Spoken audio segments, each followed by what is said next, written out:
I should have reread this ahead of time. Alexandra attended Title I schools, the majority of her K through 12 experience, and as a young hairstylist in a single parent home, entrepreneurship would support her future plans and aspirations. Her experiences fuel the passion and programs that constitute Money Magnets Club, which teaches entrepreneurship and financial literacy principles to elementary schoolers to create more equitable opportunities for kids in Charlotte to thrive, particularly those being reared on the West Side. And as you know, education and community, what is it, Kevin? The community, Community and economic development. yeah, is her expertise here. So, Alexandria, Dr. Alexandra, it's all yours. All right. So I'm not in the way of everyone. Thank you all so much for your warm invitation. Charlotte Dilworth, South End Rotary Club. Yeah. That's a mouthful, but I will do the honor of saying it correctly. You can call me Dr. A for short.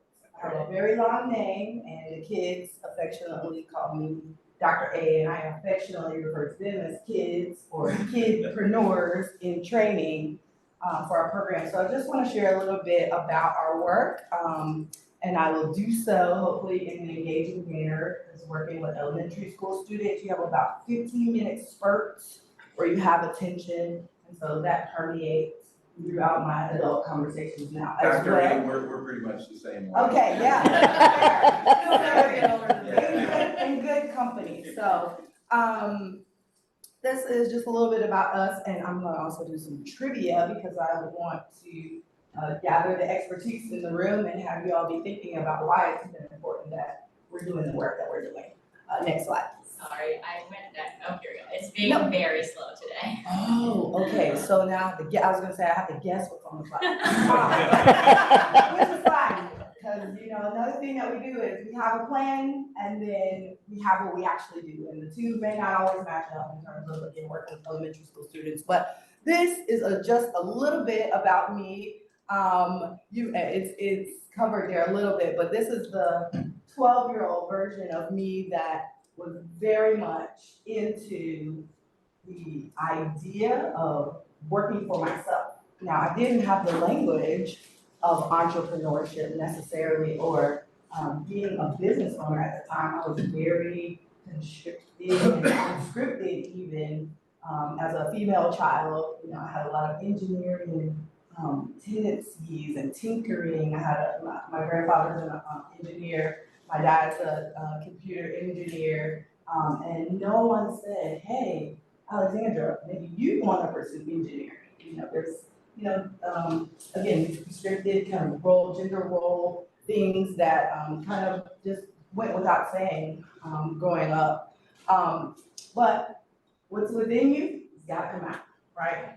And so I pride myself on being a social engineer. So I also am a adjunct faculty member at Johnson C. Smith, and I teach computer science. So I found my way regardless. But these are some of my ancestors and some of the folks who have really shaped my sense of self and really helped to give me some of the foundations that are key and critical and to establish some of the assumptions that inform very much Money Magnets Club. I won't go into detail, just always want to honor them. But my husband and my kids are there. They were the first members of Money Magnets Club. So my background, again, some of which Jenny mentioned, grew up in low-income communities, was a single, part of a single parent home. And while, I absolutely have a relationship with my father, they worked together growing up. And so we had a lot of difficult circumstances. I went to 5 different elementary schools, and it's K through 5 really, so it's literally one every year. So a lot of instability. And one of the things that I was able to really anchor myself in is, sometimes trauma inspires, the things that help you survive. One thing I can say about, that kind of trauma is it helped me to look into myself as much as I could what are the things that I could help to resolve? What are the resources that I can draw on within myself to make things better, make things palatable, or make things easier, make things interesting for myself?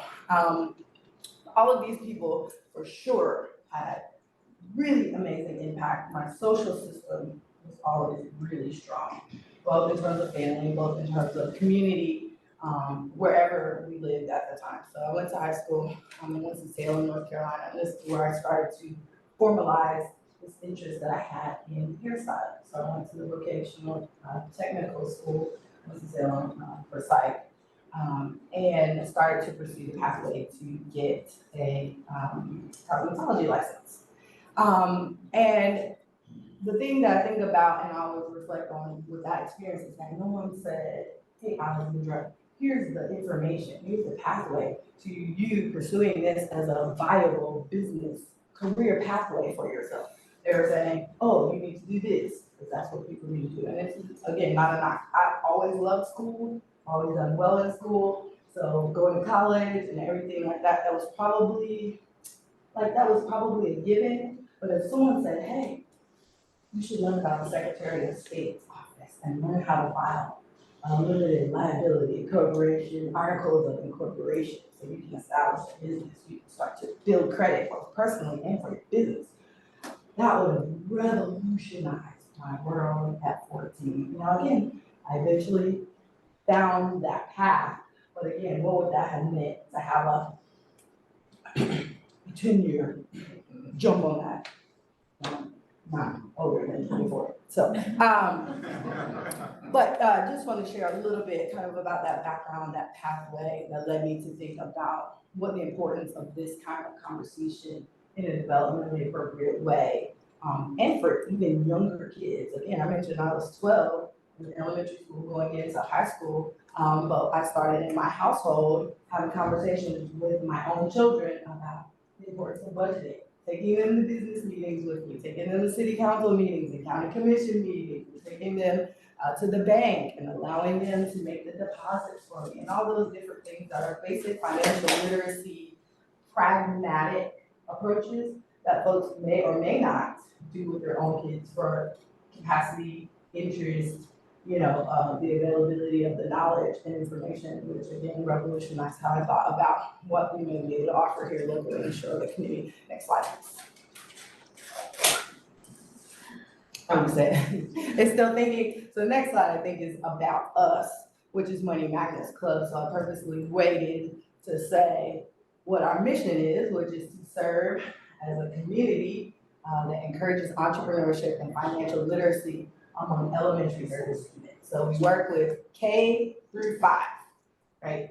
And some people might say, oh, how are you teaching a 5-year-old about business? And it's like, how do you teach a 5-year-old about math? Right? You don't start with algebra, right? You start with 1, right? And then 1 plus 1 equals 2, and then 1 times 1, right? So it's a developmentally appropriate way. So we focus on exposure, right? What are the different ways that being a business owner can look? So we have a local guest entrepreneurs that we bring in, and we tend to focus on solopreneurs and micro enterprise because those are the most prominent groups of business owners, right? And we're also looking to contribute to the local entrepreneurial ecosystem. How can we garner your expertise, but also support you as you're on an upward trajectory for growth?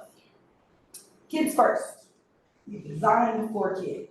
We design with kids in mind, right? We ask kids for their feedback. How did this go? How did this land? Should we keep doing this? Should we not keep doing this, right? We have a hashtag that kids are superior humans. They got it right. They haven't been jaded. Nobody told them what they can't do yet, right? And we use that energy and we try to support and contribute that energy staying as long as it can, right? So entrepreneurship and financial literacy is the focus. And again, how we operate really speaks to our value of kids and the power that they have as young ones. So by show of hands, how many people in this room, in their K through 12 experience, you took a personal finance class or a financial literacy, had a financial literacy experience?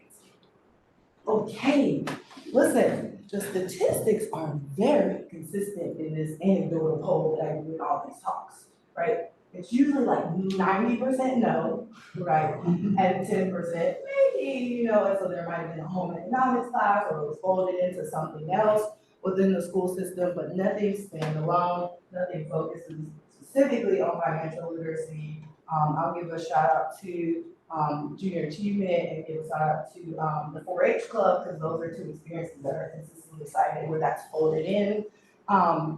But nothing concerning and really focused on building accurate young financial literacy, let alone entrepreneurship.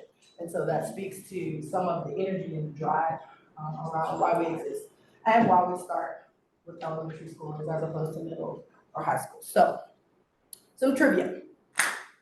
What percentage of K through 12 teachers teach financial education courses nationally, according to a dated study? I really need to look at a new study, but it serves a purpose. What are your guesses? 2%. 2, 5?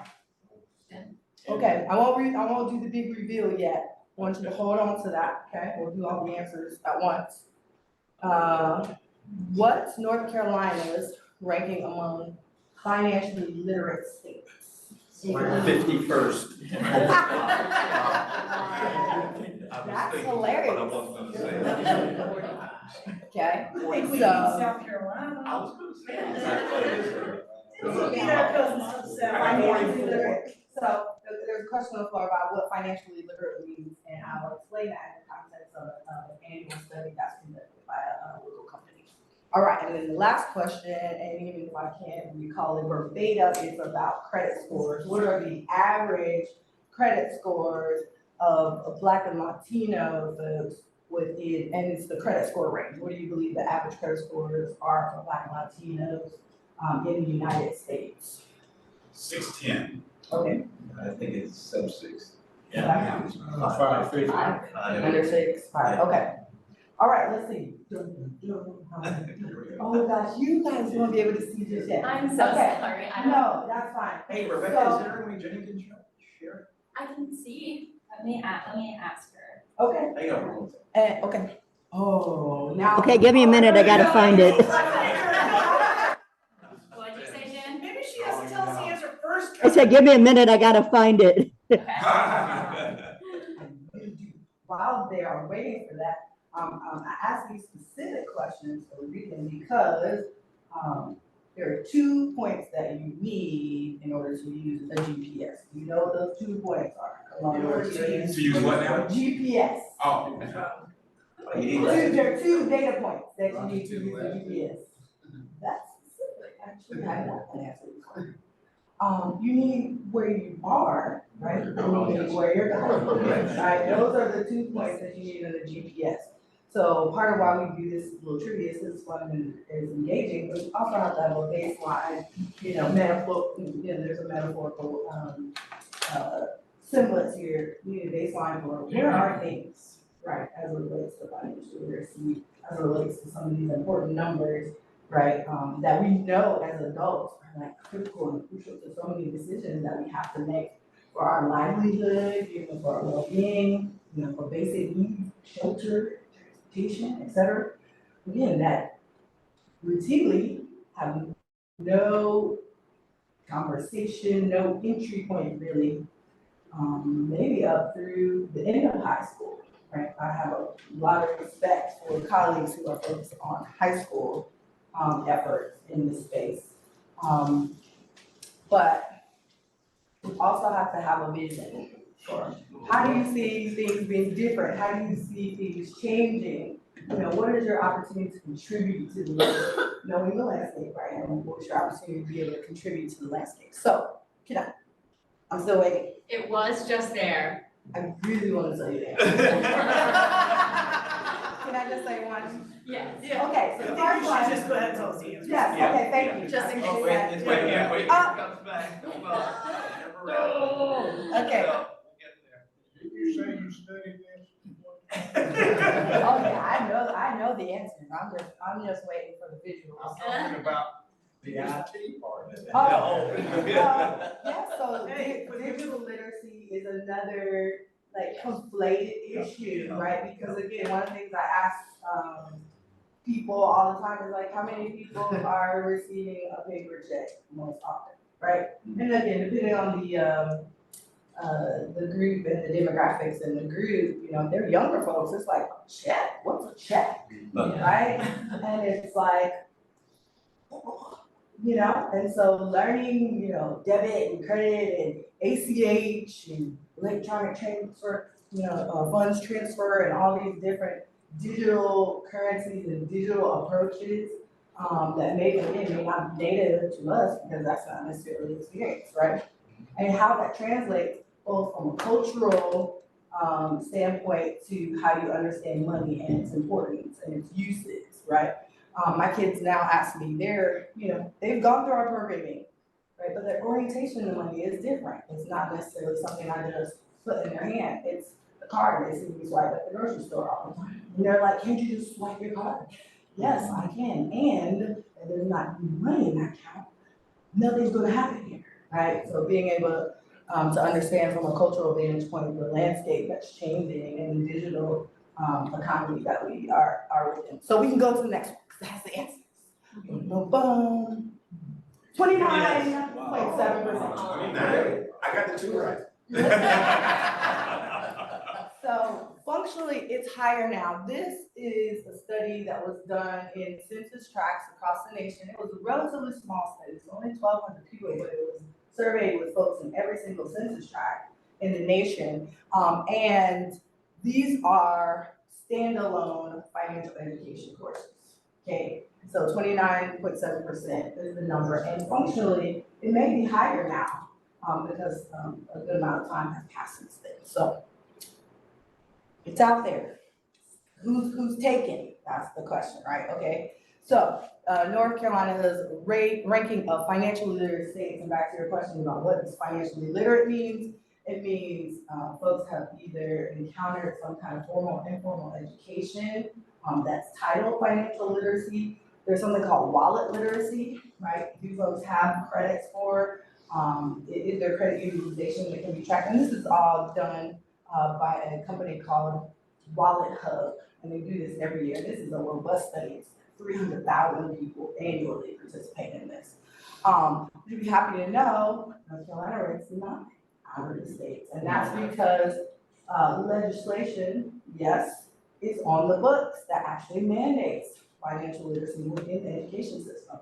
The problem is that there is no uniform approach to how that should be approached in terms of curriculum requirements. You know, is this a core class that you need to take?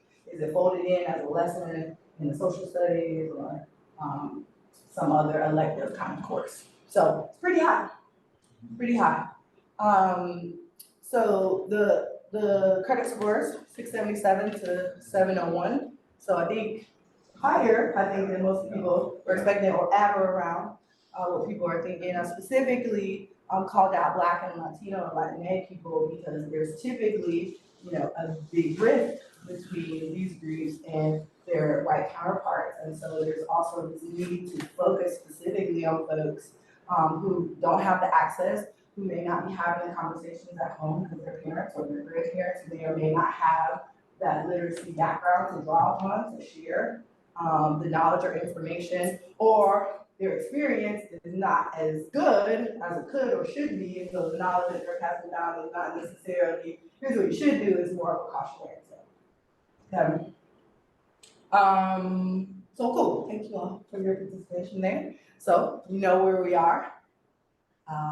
If I could have the next slide, please. Talk a little bit about how Money Matters Club came to be over the last 5 years, and please don't give me a time check.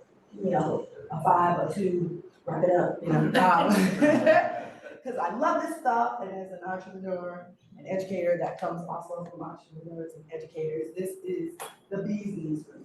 There's not anything else I'm more passionate about, honestly. We started in April of 2019 during National Financial Literacy Month, also Money Smart Week. So the FDIC has a curriculum that we use with our elementary school students to share money concepts, and we started our programming during that week in 2019. And we started out as a workshop in the West Boulevard branch of the Charlotte-Mecklenburg Library. Libraries have always held a very special place in my heart personally and in my experience personally. Again, it was a safe space where I could go and have people that I learned from and that respect and that I felt cared about me. And so naturally throughout this experience of growing up and finding different ways and places to share my expertise, the library has been a great partner, stalwart throughout. And we have a co-founder and the children's librarian at that branch, Teresa King. She was the one who essentially, in talking about, fleshing out this idea, I said, oh, we should start with teens, right? Because they'll have more aptitude, they'll have more excitement about this. And she said, we actually have, they're not perfect, we're teens, and we found out working with elementary school students. And it was like, I can do it with my own kids who are elementary, why not start there? And so this match was made in heaven starting April 2019. So this year will celebrate 5 years of existence, and that's 2 years as a formal 501c3 organization, which is so exciting. We will have our birthday / anniversary, what we call fundraiser, not fundraiser. But funds are involved, so we'll talk to you more about those ways to get involved if you're interested later. But as you know, right after 2019, we entered a global pandemic that really shifted our perspective and our focus to really building relationships with the families that we serve. So we are typically geographically place-based, which means we operate in and we operate with the mindset of serving the families that live in West Charlotte, and I always orient myself right to where that is. Because there's a lot of families who have never even come right up the road. If you go all the way down to Moorhead, where do you run into? Well, right? Exactly. You take Moorhead all the way out from here, it's 2 miles down the road, but the preponderance of folks, that have stayed where they are for any number of reasons, even for 2 miles down the road, you might be surprised by. So we focus again on relationship building, on basic needs, right, of folks in those communities. We threw our curriculum and all our playbooks out of the window. And then in 2022, that's when we really started to think about, well, what is the opportunity to pick up with our original mission in a way that's useful and helpful and reflects the feedback and what we've learned from building a relationship with these families. And one of those things was, hey, we don't have to choose between all these great things that exist. We want you to just come to where we are.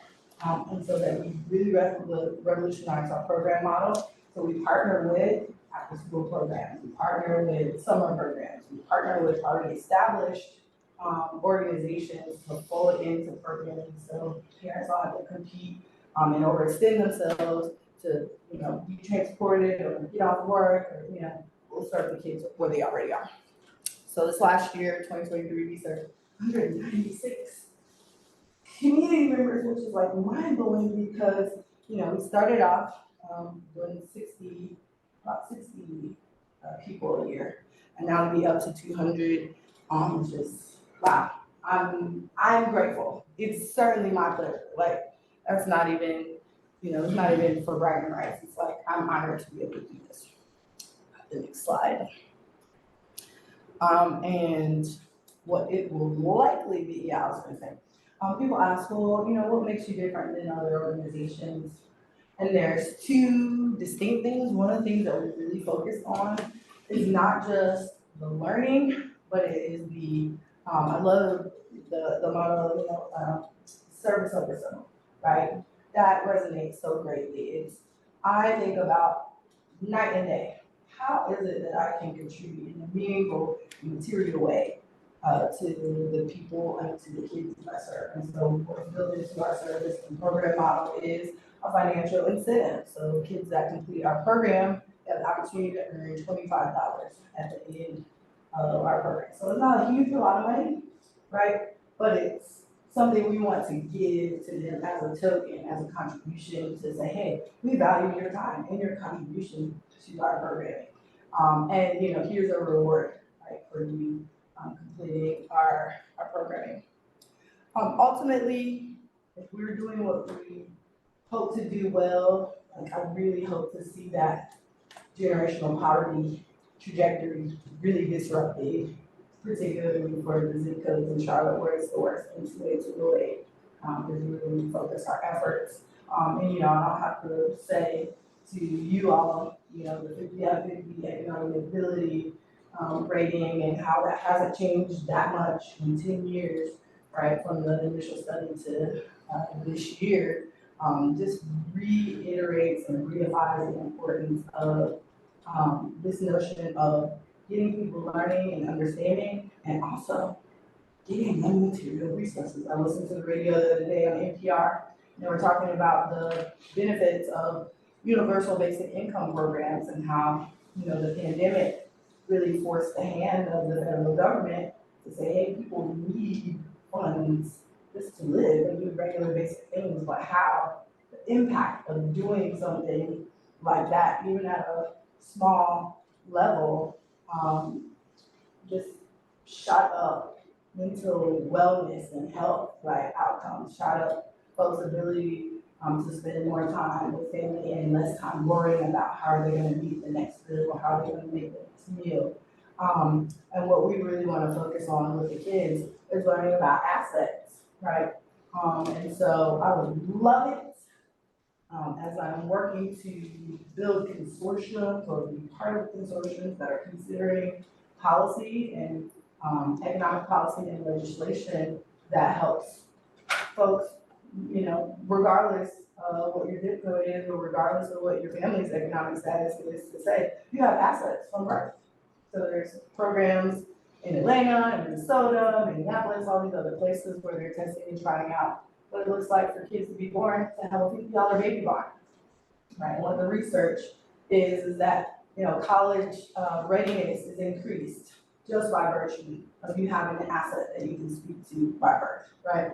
Again, mental health, mental wellness, there's a connectivity between having an asset from birth and mental health and wellness.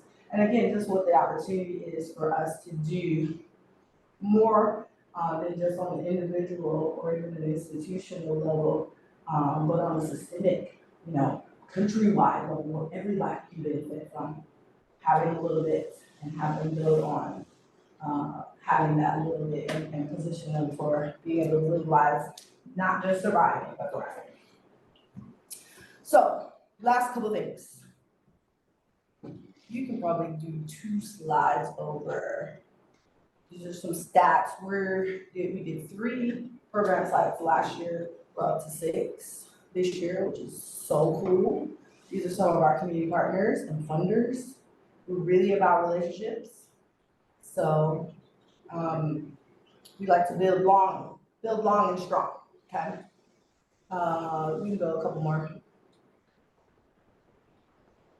Small business partners, these are some of the guest entrepreneurs that have joined us. Again, some have zoomed in, right? We've had folks from California and Texas, a lot of local folks that do a variety of things. How do you explain to a 5-year-old what it means to own a co-working space, right? These are the challenges that we lay before the community of our guest entrepreneurs, which is amazing, because again, I don't know a 6-year-old that says, hey, I want to do a co-working space on my grow up. But we want them to start to think that that's an opportunity. That's something they can do. Okay, next slide is, if this interests you in any way, I would love for you to stay in touch with us. And here are some ways. We are social in person and social online. So here are our social media handles. We would love for you to consider what $25 can do in terms of impact. And again, that's the financial incentive that we provide for students completing our program. And then finally, we have volunteer opportunities. We have in-kind skilled volunteers. So if you know your background is strategic planning or graphic design, we would love to partner with you to see what needs that we have that can be met in that way.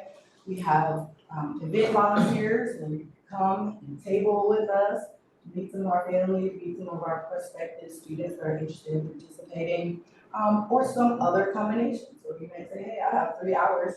What do you need? It might be, you know, replying through appeal letters or replying to donors, giving acknowledgements. My words are failing me. But we have an opportunity for you if you have the time and willingness and interest. So I want to thank you all for your time and for your listening ears. Let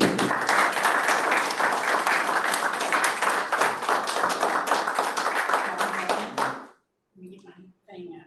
Every year on Facebook, I post this. It's 2019, get rid of Algebra 2 in high school and replace it with financial fundamentals. Teach kids about careers, not just college, salaries, credit, budgeting, taking out a loan, investing, college debt, buying a house, and filing taxes. I am a board former member. teacher. Just guys. At your volunteers, do you have bankers come in to teach about the accounts and how to budget? What differs in terms of how financial services institution might approach it is that we build fun and engagement and cultural relevance, which may or may not be already embedded into the financial services curriculum, but we use several curricula, in our program from financial services institutions. Are you still working out at the libraries? Are you in Absolutely. schools? Yeah. Absolutely, in both. How does Charlotte Mecklenburg let you in? Meaning, To be in the schools and, we're a registered partner organization of Charlotte Mecklenburg Schools. Absolutely. I was gonna ask, do you go to after-school programs to work with? Got two, Kevin, and then. Good. I saw that you had a partnership with West Boulevard Neighborhood Coalition. We also had a project, 2 years ago. We helped with their community garden, but one of the things that we wanted to do, because they have such a wonderful model where they pay kids $10 an hour to come in and, to work the garden there. Do you do anything with that particular group of kids? Yeah, so the Seeds for Change. Yes, the is- Seeds for So Change. we have had informal relationships where we do one-off sessions Gotcha, with the kids, but we are, because, that's where we are, that's where we started, that's where we're gonna be. We are looking to formalize that a little better because developmentally, right, a lot of those kids don't have that academic, even that the kindergartners or first graders will have, what do you do with that? Like, where's the opportunity to run the budget? And, we said earlier, giving, right, that's a consideration, right? And what does values-based giving look like? And how do you set up your finances in a strategic way so that if that's important to you, to make sure you can do that and for that. And I wanted to follow it up with 2 points. First of all, the libraries where several of us met with some of the kids from that program Yes. to give them some tutoring. But beyond that, I really love what you said about building a relationship in the community, because that is important. Building those relationships. I would love to understand how you went about the process of building that relationship and establishing trust between what you do and the people in your picture.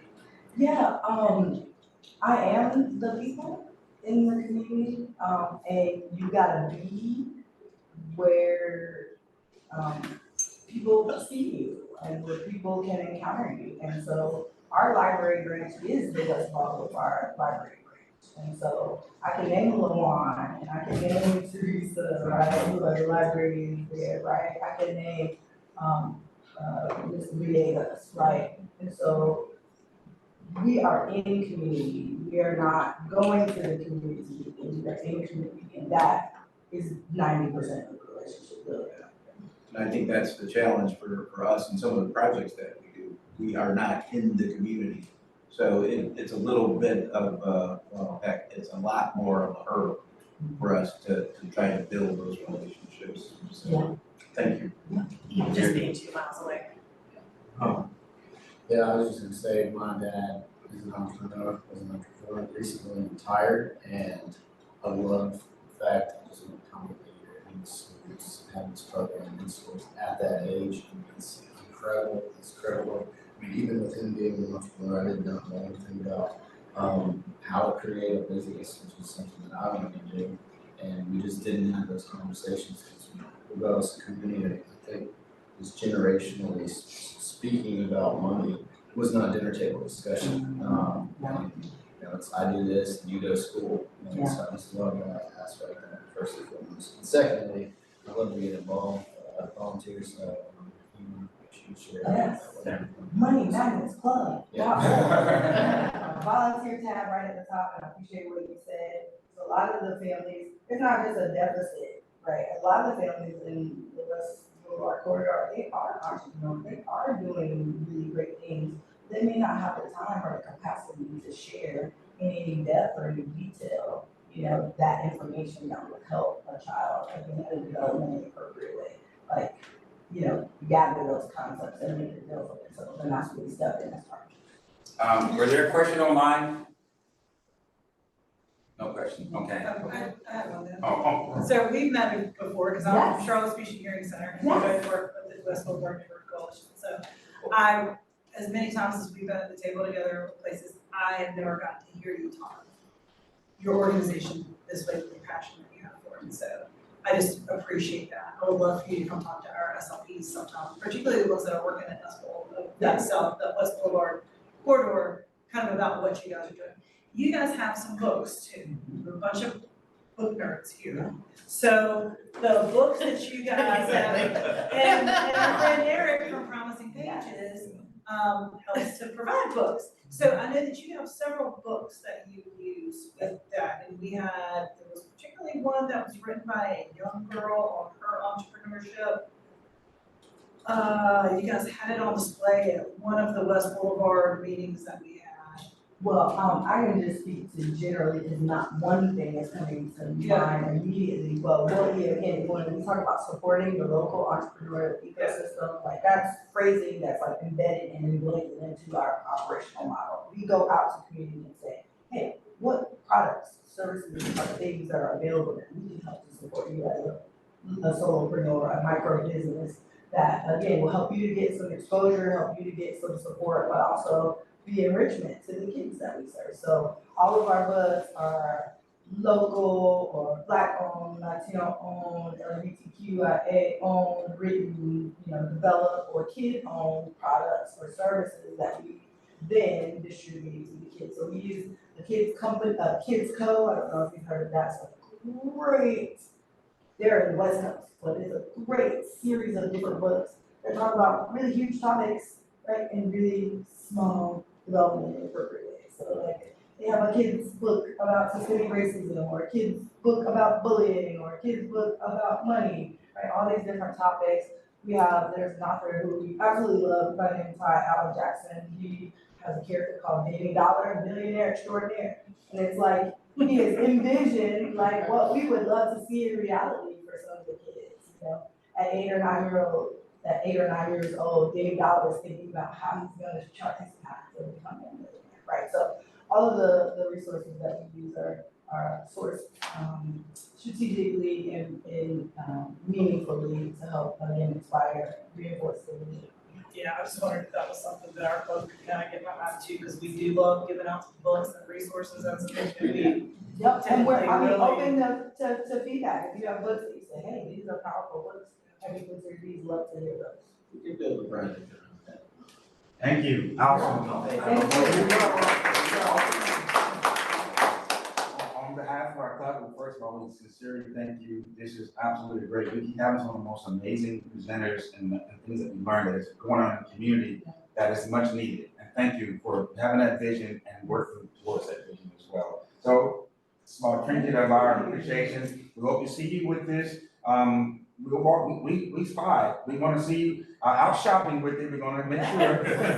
So, but thank you, and you carry a Rotary not only on your shoulder but in your heart. Yes, I appreciate that. Thank you so very much.